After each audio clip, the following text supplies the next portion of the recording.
Bienvenidas, criaturas analíticas, a Civilización y Geopolítica del canal Geopoder, el canal de la independencia, el rigor y la excelencia.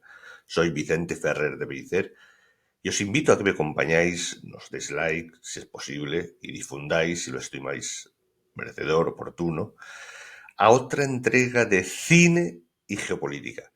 Esta vez vamos a atrevernos a meternos en el complicadísimo y siempre espinoso tema de Oriente Medio, ¿sí?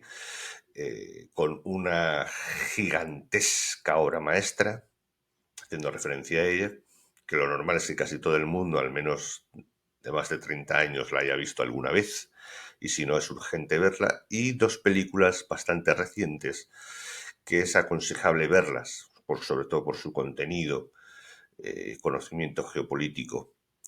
Así que vamos a comenzar con ello.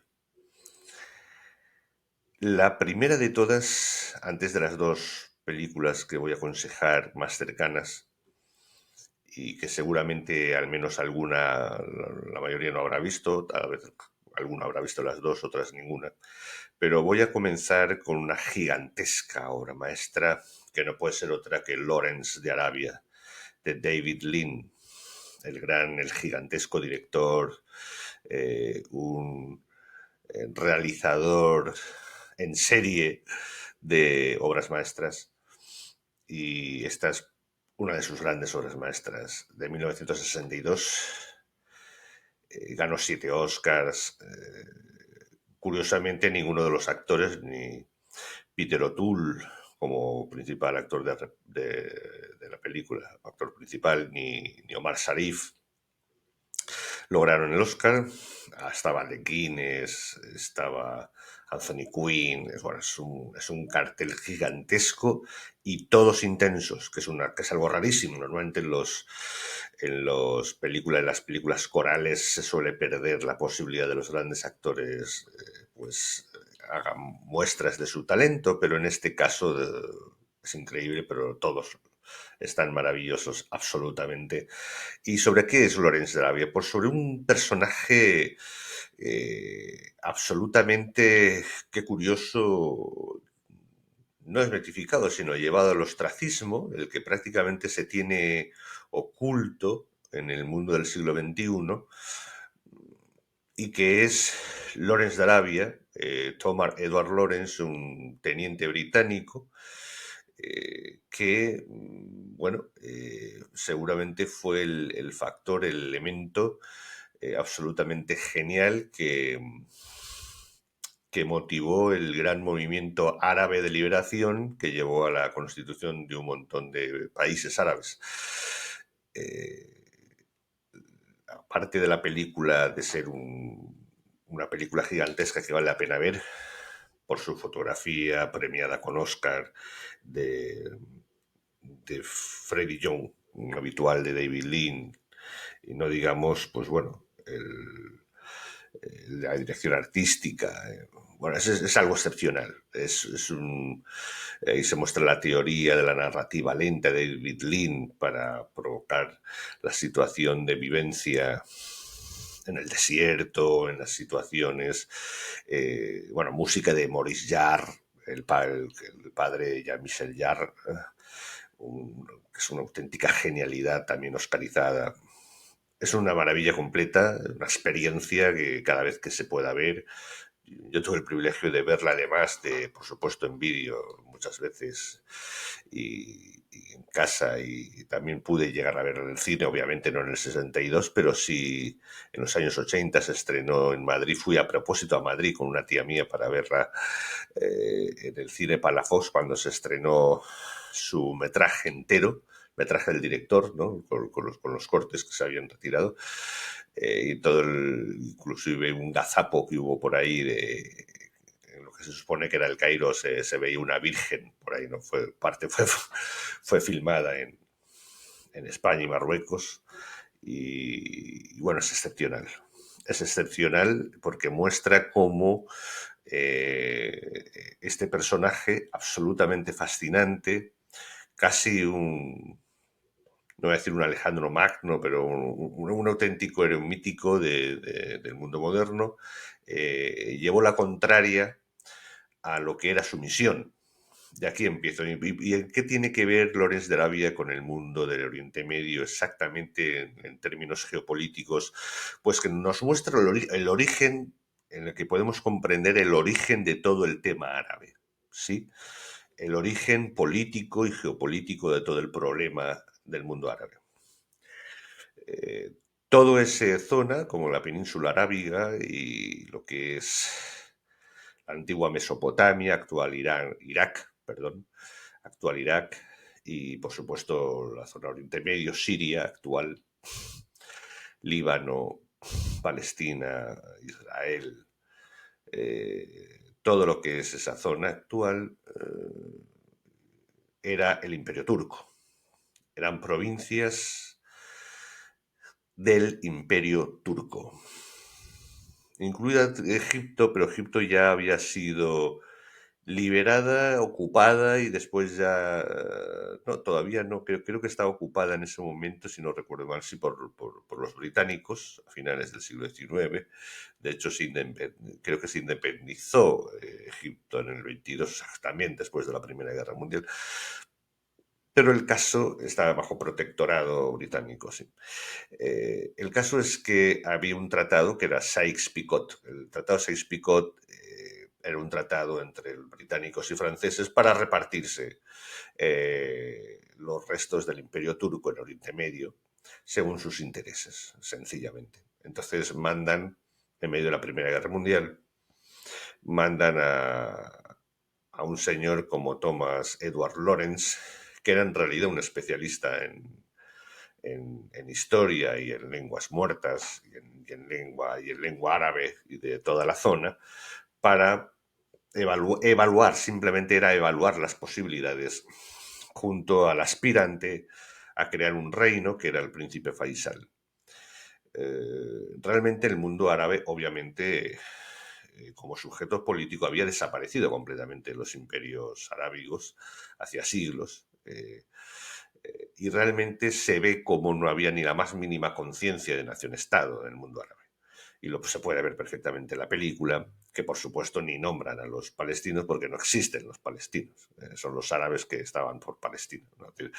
Pero lo que sí que existen son las grandes tribus, los sherif, los jeques, las tribus arábigas, en las que, como eran, con su costumbre guerrero, es absolutamente fascinante. Y sobre todo que Lawrence, interpretado, bueno, por ese genio de la interpretación que siempre ha sido y siempre será, ya falleció no hace muchos años, Peter O'Toole, pues nos lleva, se convertirá en un auténtico liberador, un libertador, ¿no? Pero vamos, un George Washington del mundo árabe, casi un Alejandro Magno moderno, algo excepcional, algo absolutamente excepcional, porque, bueno, aprovechará el que comprende lo que quieren los árabes y hará un ataque, demostrará que se pueden servir de él para lograr deshacerse de los turcos. Y bueno, es decir, realmente lo consigue en el famoso ataque a Aqaba. El ataque a Aqaba era atravesar un desierto prácticamente que era imposible de atravesar. Nadie, nunca se tenía consciencia ni registros de que era atravesado. Y naturalmente Aqaba, que era una ciudad marítima, sigue siéndolo, los cañones, grandes cañones, miraban hacia el mar. Los turcos ahí tenían a raya el acceso, sí, el acceso al Mar Rojo, me parece. Era el Mar Rojo, el Golfo Pérsico. El acceso al Golfo Pérsico. Al Golfo Pérsico, ¿crees? Y bueno, no tenían defensas, por supuesto, hacia el desierto, porque nadie iba a aparecer en el desierto.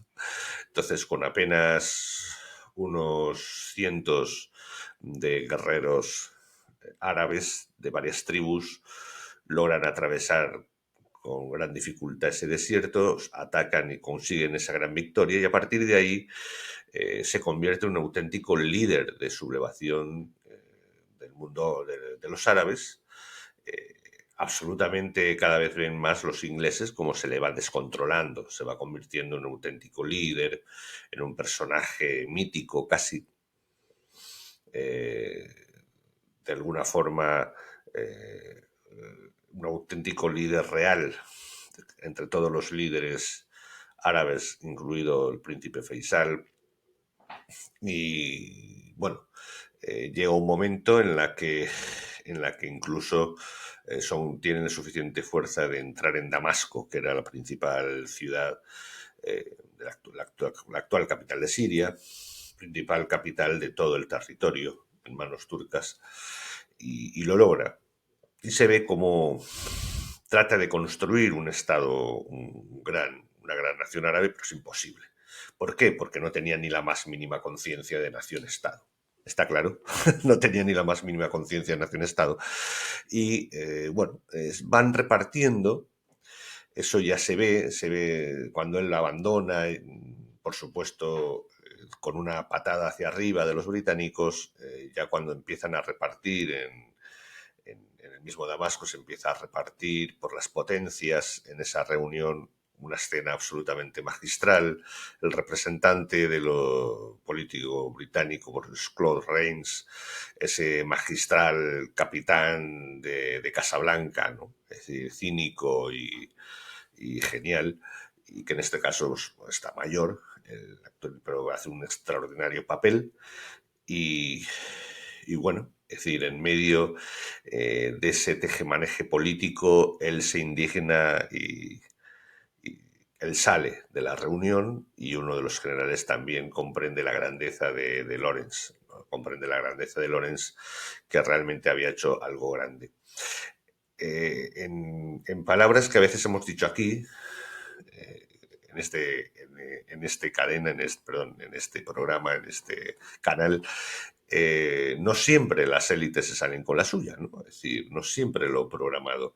Y eso es un poco también lo que pasó. Es decir, cuando simplemente querían utilizar a unos botarates, a unas tribus salvajes, medio salvajes, al menos desde términos occidentales, para simplemente ayudar a derrotar el ejército turco y repartirse todo entre británicos y franceses, pues se encontraron con que un genio militar que encima tenía carisma de hombre mesiánico y con Baraka, eso que después un tal Franco también se le adjudicaría por el mundo árabe, la Baraka, ¿no? Porque en el mundo musulmán incluso la fortuna, la suerte es un don de Alá. Entonces se le consideró con Baraka y, bueno, es decir, él le recordó que el mundo árabe había sido un gran imperio muchos siglos antes, de lo de Mahoma y tal, el imperio pues Omeya bueno, los imperios con capital en Bagdad y luego en Damasco, en fin. Y eso les hizo tener conciencia, al menos a los líderes, que podían hacer algo. El resultado fue, que eso obviamente ya no se ve en la película, como que también creó una insatisfacción en el mundo árabe, aunque lograron mucho más del que hubieran conseguido sin Lawrence de Arabia, es que fueron repartiéndose pues los jefecillos, tribus, pedían un territorio y ahí se inventaban y creaban un país. Así se creó Irak, se creó Siria, se creó Jordania, con la Transjordania, en fin, se fueron creando prácticamente de la nada países que realmente no existían. Es decir, naciones-estado que no existían, y casi de diseño según la fortaleza de los jefecillos o príncipes tribales que existían en todo el territorio de tanto la península arábiga como de Oriente Medio, ¿no? Y bueno, ya sabemos qué pasó. Los franceses se quedaron durante un tiempo con lo que ahora es el Líbano y los ingleses se quedaron con lo que llamaron Palestina. ¿sí? Que luego terminaría en lo que sabemos la partición. Así que una gigantesca película que es necesario ver para ver un poco el origen realmente de Oriente Medio y del mundo árabe, que desde luego no tenían ni el más mínimo sentido nacionalista. Y luego ya para terminar, porque tampoco tenemos que alargarnos demasiado, mencionar y aconsejar dos películas muy interesantes. Una es The Angel, la historia de Ashraf Marwan, la historia de Ashraf Marwan, que está creo que es en Netflix. Me cuesta mucho aconsejar algo que está en Netflix, pero ¿qué se va a hacer? Eh, y en la que es una producción con capital estadounidense, pero es egipcia y árabe, y perdón, e israelí, de un Yarel Bronen, un guionista y director de Tel Aviv, y la verdad es que es excepcional. Es, es excepcional en su forma de contar una historia que no se sabía, que es como...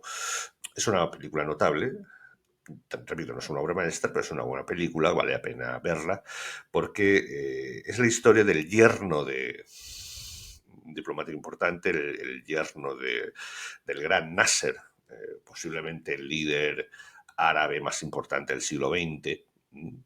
Aconsejo buscar quién era. Y que una vez que muere Nasser, mm, sube Anwar el Sadat y la estrategia impresionante.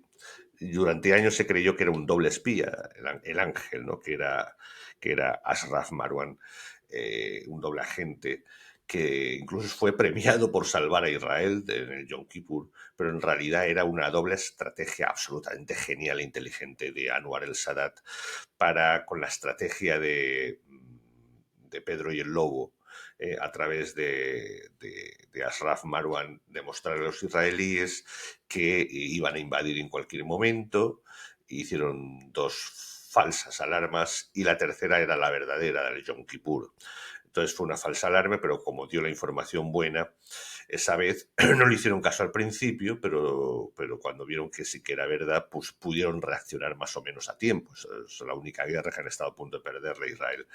Y gracias a eso, a esa estrategia de Pedro y el Lobo, y de doble agente, Anwar el Sadat puso al menos en jaque, bueno, pudo controlar todos los elementos que tenía en Egipto totalmente fanáticos y difíciles de controlar, eh, que querían guerra inmediata, y al mismo tiempo tuvo la fuerza suficiente contra Israel para imponerle una necesaria negociación. Gracias a eso, Egipto recuperó el Sinaí. Gracias a eso, Egipto recuperó el Sinaí, gracias al acuerdo de Anwar el Sadat. Y es importante hacer esta lectura, ¿sí? Es decir, porque y este tema geopolítico que demuestra que con sentido común, cuando hay voluntad política, por supuesto que es razonable las soluciones. ¿Sí? No entrar en círculos infinitos y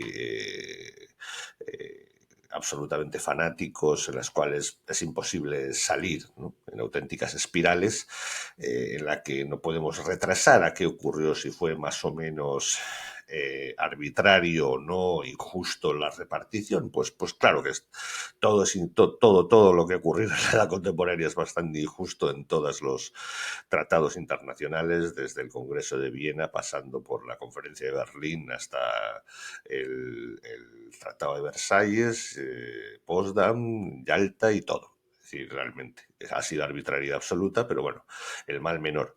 En este caso se ve con profundidad como una gran estrategia árabe de un genio como fue Anwar el Sadat, de estrategia, o tal vez más bien Ashraf Marwan, y Sadat lo aprobó, lograron algo increíble que fue la paz entre Egipto y a Israel, que gracias a eso devolvió todo el Sinaí a Egipto.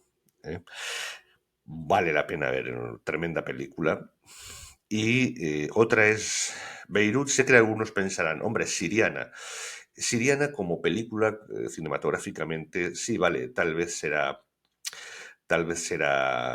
mejor, tal vez será cinematográficamente bastante más que estas dos que estoy nombrando, cercanas, pero sinceramente me parece a nivel de análisis geopolítico muy burda, muy obvia, muy tópica. Realmente más o menos lo que os da la hegemonía cultural y la mass media, ¿sí? Pues para eso no me necesitáis a mí, para estar con la hegemonía cultural. Entonces, para saber un poco qué entiendo yo, entendemos aquí que más cercano a la verdad objetiva, pues no aconsejo Siriana, aunque sea cinematográficamente superior a estas dos, por supuesto. Sí que aconsejo tanto la que acabo de decir, The Angel, la historia de Ashraf Marwan, como, que creo que también está desgraciadamente en Netflix, Beirut, de Tony Gilroy. Tony Gilroy es, bueno, típico director artesano de Hollywood, pero bueno, que ha tenido alguna película interesante como Michael Clayton, por la cual Tilda Swinton logró su Oscar, y una de las tantas veces que ha sido nominado George Clooney, ¿verdad? Bien, es Tony Gilroy dirige pues notablemente esta película interpretada por John Hamm. John Hamm, muy premiado con Globos de Oro, ha tenido alguna nominación al Oscar. No, él no ha tenido nominaciones, ha tenido Globos de Oro y sí que ha tenido Emmys. Los ha tenido. Por supuesto, por su papel en Mad Men. Y será difícil sacarse de su papel de Mad Men porque es una de las gigantescas obras maestras de la historia de la televisión, Mad Men, ¿no? Pero bueno, John Hamm es un gigante como actor, desde luego. Y Rosamund Pike, que es una siempre fascinante y misteriosa actriz británica que bueno, a veces con un aspecto un poco raro y siempre misterioso, pero una gran actriz. Esta sí que fue nominada al Oscar alguna vez, pero solo ha conseguido, entre comillas, solo Globos de Oro y cosas parecidas. Y alguna vez premio a crítica y tal.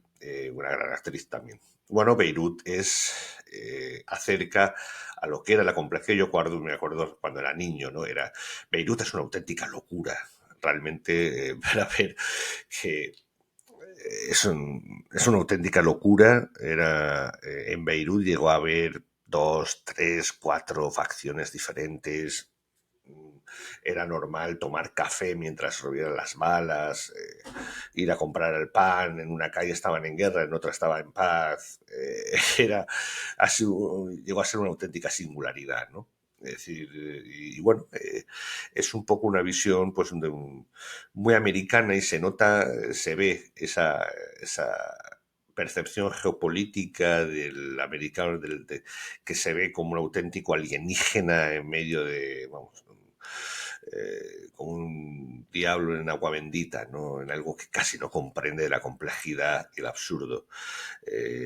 Basado también en un hecho real, John Hamm interpreta a un diplomático que tuvo que mediar en la liberación de diplomáticos, ¿no? Bueno, le aconsejo para ver hasta qué punto puede llegar a ser la complejidad, y el punto más obvio siempre fue Beirut.